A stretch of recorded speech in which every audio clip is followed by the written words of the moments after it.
I hate to be the bearer of bad news, really I do, but I'm going to have to share with you something that the government have done in the last couple of weeks of 2025. It's a little bit sneaky, and if you don't have your eyes on all the parliamentary acts like I do regularly, you wouldn't have realised that in fact the government have brought in the 4-point rule without even needing the TIMS review, and they brought it in a little bit by the back door.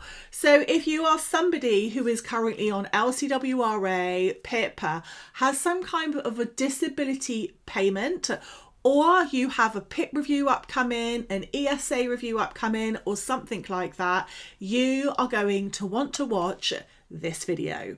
If you're new here, hello, my name is Ali. I'm the founder of the Justice Journals after having to sue the Department of Work and Pensions not once, not twice, but 3 times, and being successful currently with 2 of those.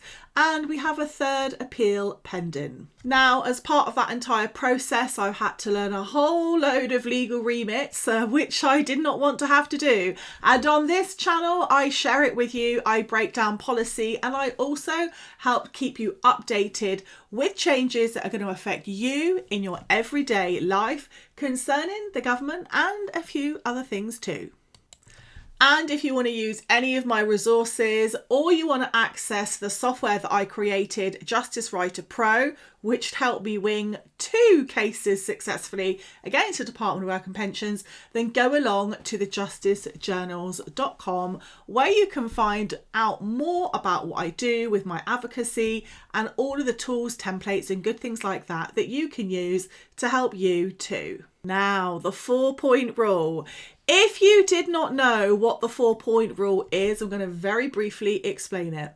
At the beginning of this year, the Department of Work and Pensions tried to bring in something called the 4-point rule, which would mean you would only qualify for certain benefits like PIP or LCWRA if you scored 4 points on any one of these descriptors. Now, these descriptors are often used for PIP points, so that you get accorded PIP points, so that will then relate to how much money you would be perhaps be given, depending on the amount of points that you score. Now, what they try to do is they try to say you had to score 4 points on any one of the daily living descriptors, which are these ones here. All of these, in any one of these 10 points here. And I'm going to leave the link down below for this, guys, because you can access this freely over at thejusticejournals.com. Now, there was public uproar about this.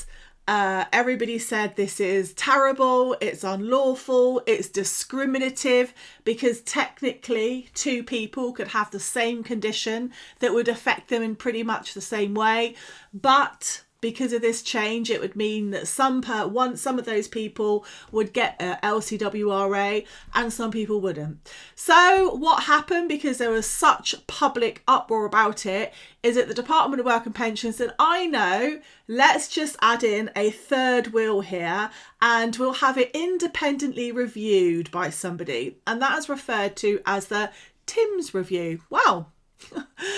What's actually happened is that the Department of Work and Pensions, being the good old Department of Work and Pensions, so I know, let's not wait for the TIMS review, let's go in by the back door. Now, they already did this when they tried to change the work capability assessment questionnaire, and it was deemed by the High Court as, being completely unlawful. So what they did is they completely removed that part of the process.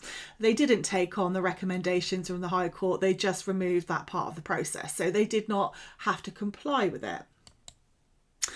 Now, what they've done with the 4-point rule is that instead of trying to force the descriptors here, or to force a pointing on these current descriptors here, they've actually added, not taken away, but added very specific clauses in the Universal Credit Act, and I'm going to show you it and read them to you because it's going to make all of the difference of how much money you're going to get. Now, if you go over to legislation.gov.uk and you look at the Universal Credit Act, you will find out that there have been quite a few changes. Now, what the government did not do, they did not remove Schedule 7, and don't worry because I'm going to be explaining what these things are. They did not delete descriptors or change the points. They did not abolish the points, and they did not rewrite the LCWRA or work capability test itself. They explicitly scrapped the 4-point rule and added something else instead, which is going to make all the difference to so many people on benefits and those who are not, because, and I just want to clear this up, there are plenty of people that have full-time jobs, part-time jobs, own companies, are self-employed and are still eligible. Now, previously, an LCWRA claimant, for example, would be assessed using the Schedule 7 descriptors, which is what I've just showed you. And previously, claimants could still qualify for LCWRA payments and certain elements of PIP via a single descriptor or an accumulation of several of them. And previously, fluctuating conditions were allowed. That is no longer the case. Now, under these new changes, you have to qualify a condition that is constantly there, that does not fluctuate. So any conditions that fluctuate are going to be affected by this. A condition that you're going to have for life as well affects this. And this is quite remarkable, the next one. You have to have now an NHS diagnosis. So previously, for example, for PIP, you did not have to have a diagnosis. The same for access to work funding, and the same if you wanted to apply for things like LCWRA. Now you have to have an NHS only diagnosis and one descriptor to carry the entire test. And these changes have been in force, from a few weeks before the end of 2025, December 2025. But if we look again at the Parliamentary Act, it clearly says here, Universal Credit Act Schedule 1 is the Schedule 1 that I'm talking about currently, is in force, all changes known to be in force on or before 27th December 2025. Can't get my words out today. So let's have a little look at these changes. Here we go. It's Regulation 2.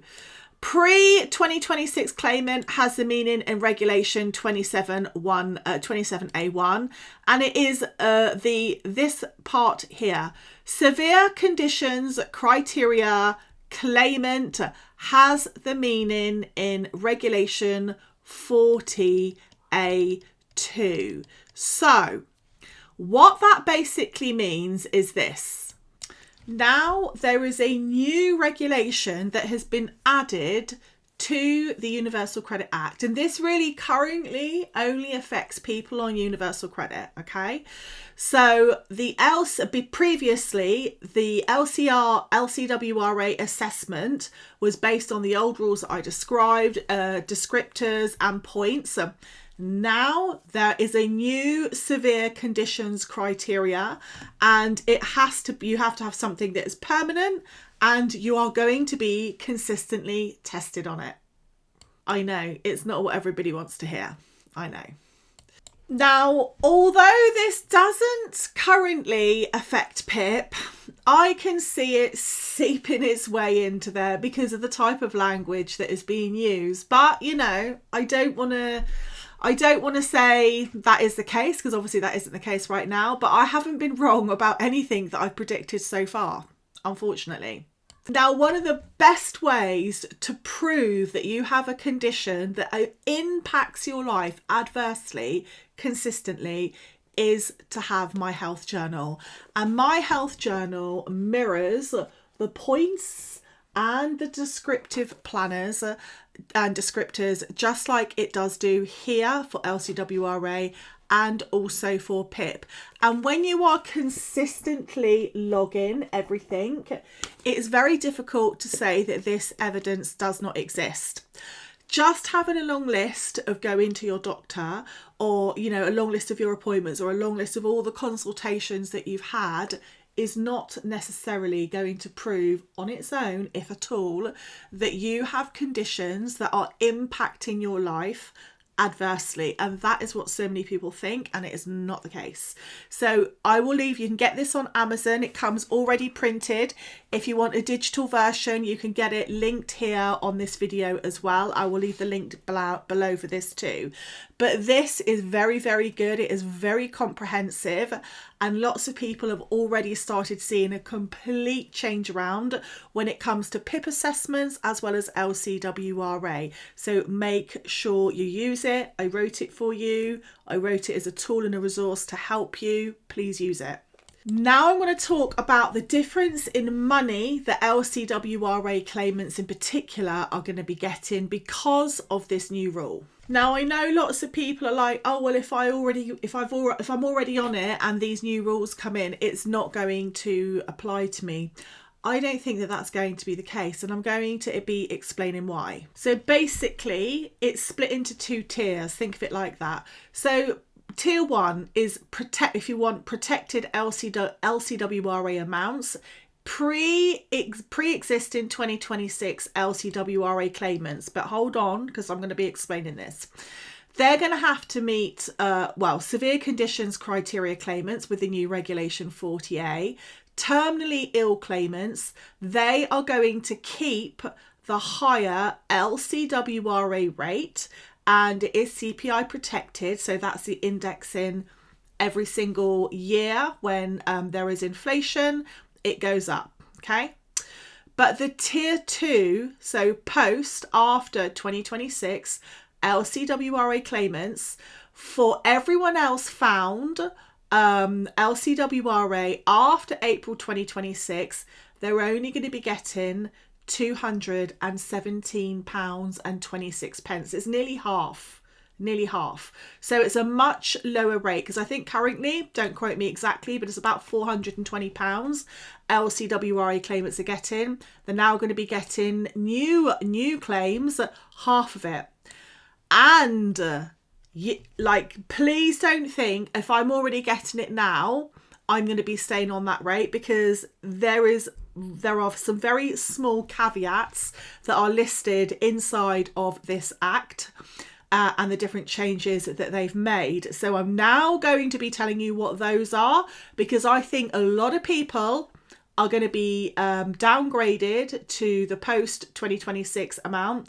And I also think that is why we've had lots of bank statements, bank statement requests, amongst other things, not just for this, but trust me when I say providing those bank statements has really provided them with an awful lot of data that I'm sure they're going to be using to downgrade people.